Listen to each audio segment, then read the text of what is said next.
Tole maatii damee entertainmentii nagaan isiniif haa ta'u lafuma jirtanitti akkuma yeroo darbee isiniif kaasuudhaaf yaalee chapter 1 ilaallee turree waa'ee definitionii scope akkasumas immoo subject matter of anthropology kan jedhu har'a immoo historical developments of anthropology kan jedhu walii wajjiniin ilaalla. Tarii channel kanaaf haaraa kan taatan subscribe godhaa, like share gochuudhaan hiriyoota keessan bira akka gahu godhaa.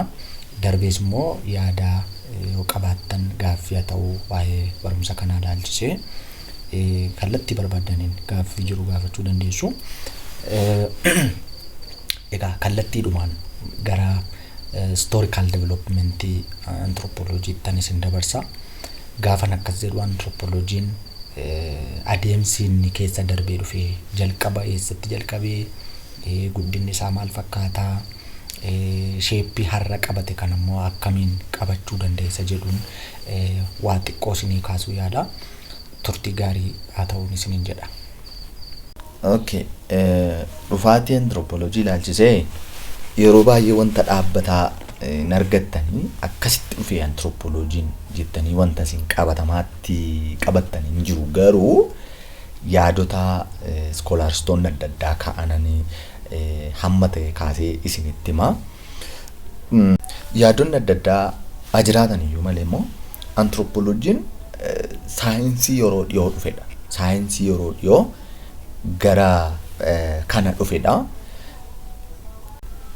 Haaraa haa ta'u iyyuu malee disipiliinii haaraa haa ta'u iyyuu malee immoo bifa amma irra jiru kana yookiin immoo sheeppii amma irra jiru kana kan inni horachuu danda'e jaarraa 20ffaa keessaa jechuudha. Anthropologiin egaa warreen akka astrograafii, jiyoogiraafii, travel writing, filosoofii warreen jennu kana ni dursaa jechuudha. Akkuma dura isinitti hime istiriin anthropology yookiin dhufaatiin isaa kallattii adda addaatiin akkaataa adda addaatti barreeffamee jira isiniin jedheera. Isaan keessaa inni tokko dhufaatiin anthropology kan inni itti wal qabatu waa'ee European Enlightenment yookiin immoo jaarraa 18ffaa keessa movementii ture. Enlightenment kanaan wal qabsiisu. Enlightenment jechuun immoo European philosophical movement isa jennu wajjin wal qabsiisu. Anthropologiin yeroo sana kan inni jalqabe jedhanii lafa kaa'u. Karaa biraa immoo anthropologiin kan jalqabe western country kan ta'an biyyoota afur keessatti isaanis Firaansiif, British akkasuma immoo USA dhaaf Jarman keessatti jalqabeedhanii lafa kaa'u. Akka seenaatti immoo yoo fudhanne anthropologiin kun European discipline nidha jedhanii yaadu. Akkuma kana immoo karaa biraa anthropologiin hamma jiru kun kan inni dhufee hojii yookiin immoo idea warra Greek ancient jedhaman medieval Greek, Romans and Hebrew philosophers and social thinkers warra kanatu achi as fide jedhaniitu lafa kaa'u. Maaliif immoo akkas jedhu inni guddaan warreen nuyi maqaa isaanii oomne kun Greek ancient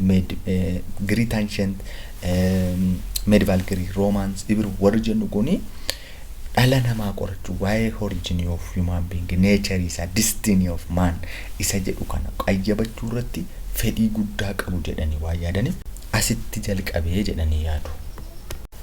Egaa walumaa gala anthropologiin inni nuyi hamma barachaa jirru kun kan inni dhalachuunsa jaarraa 19ffaa keessaa jechuudha. Kunis immoo maal irratti hundaa'eeti kan inni dhalachuu danda'e? Tokkoffaa Enlightenment movement jira. Lammaffaa immoo Charles Darwin theory waan jiruuf sun lamman immoo akka anthropologiin guddatuuf yookiin dhalatuuf karaa ta'e haala mijeesseef jechuudha. Egaa anthropologiin kun ammasii akka professionii tokkotti kan inni hundaa'e bara 1870 booddee muuziyeemii keessatti kan inni jalqabe. Achitti jalqabu iyyuu malee immoo bara 1870 fi bara 1880 keessa immoo muuziyeemonni Yuuroopiin keessa jiran, Noorz Ameerikaa keessa jiran, Saawuz Ameerikaa keessa jiran hundi isaanii divoot ta'an hin jalqaban babal'isuutti kaa'anii anthropology kana. Maaliif beekamtiin isaa dabalaa dhufeera waan ta'eef muuziyeemii keessatti waa'ee dhala namaa qayyabachuun baramaa erga dhufee muuziyeemonni akka babal'atan taasisanii jechuudha. Eessatti? Yuurooppii, Noorz Ameerikaa fi Saawuz Ameerikaa keessatti. Kun immoo sababa maaliitiif waa'ee dhala namaa kana muuziyeemii keessatti qayyabachuun fedhiinsaa waan dabaleef beekamtiin anthropoloojii waan dhufeef isaan immoo babal'isuutti ka'an jechuudha muuziyeemii kana. Bara meeqatti? 1870 hanga 1880 jechuudha.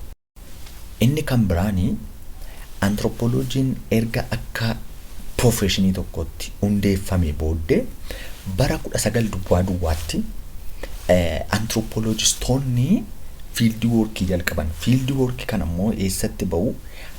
Small community warra jedhaman yookiin immoo hawaasa xiqqoo warra jedhaman kana keessa deemaniitu waa'ee isaanii, aadaa isaanii, way of life isaanii, garaagarummaa dhala namaa gidduu jiru iddoo adda addaa deemanii qayyabachuu jalqaban. Isaan kanaaf anthropologistoonni maqaa kennu waa'ee hawaasa xiqqaa kanaa. Yookiin immoo hawaasa xiqqaa kana maqaa itti moggaasu. Maqaa isaan itti waaman kun immoo traditional warra tradition ta'an nan industrialii yookiin immoo hawaasa xixiqqaa kan katamaarraa magaalaarraa fagoo ta'an jedheetu warra booddeetti afoofaa jedhee maqaa itti moggaasa. Kanaafuu isaan kana keessa deemaniitu garaagarummaa dhala namaa gidduu jiru kana qayyabachuu jalqabanii jechuudha.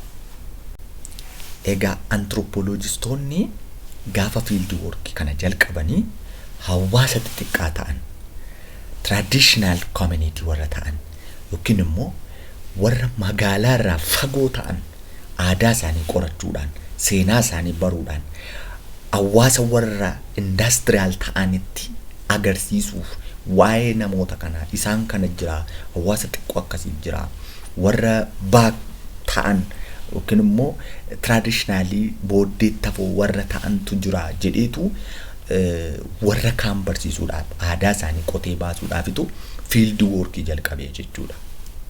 Kun immoo hawaasi sun akka isaan warra magaalaa jiraatan biratti beekamtii qabaatan waa'een isaanii akka baramuufitu hawaasa xixiqqoo sana hawaasa naannoo magaalaa jiran wajjin wal barsiisuu jalqabee jechuudha gaafa field work jalqabu. Egaa aadaawwan anthropologistoonni qorataa turan keessaa aadaan nan western world isa tokkodha jechuudha. Adeemsi aadaa hawaasa tokkoo dhaqanii field work deemanii isaan gidduu ta'anii waa'ee isaanii barreessan kun qoratan kun ethnography jedhamee waamamaa jechuudha.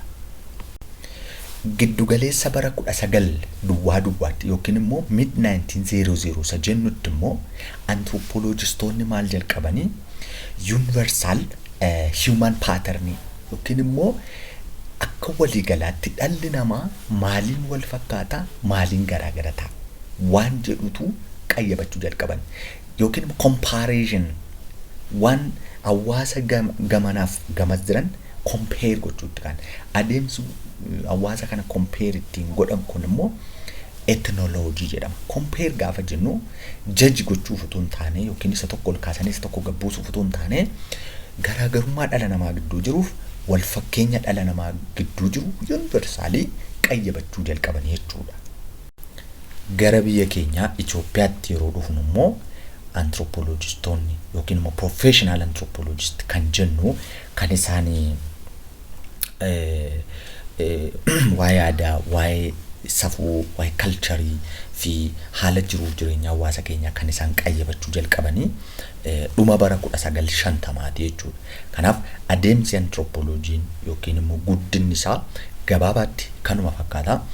Garuu yeroo ammaa kanatti immoo anthropolojiin magaalaa ta'uu danda'a, baadiyyaa ta'uu danda'a, warra baratan ta'uu danda'a, warra hin baranne ta'uu danda'a. Hawaasa kamiin iyyuu ni qayyabataa jiru, ni qorataa jiru. Erga guddatee yeroo ammaa kanatti jechuudha. Inni itti aanu scope and subject matter of anthropology kan jedhu immoo torbee waliin ilaallaa galatoomuu. Akkuma maleeffatamee YouTube kana immoo subscribe gochuun dagatinaa, share, like godhaa hiriyoota keessan bira akka ga'u yaadaaf gaaffii kamiin ta'uu fudhachuudhaaf yoomiyyuu qophaa'uudha. Galatoomaa.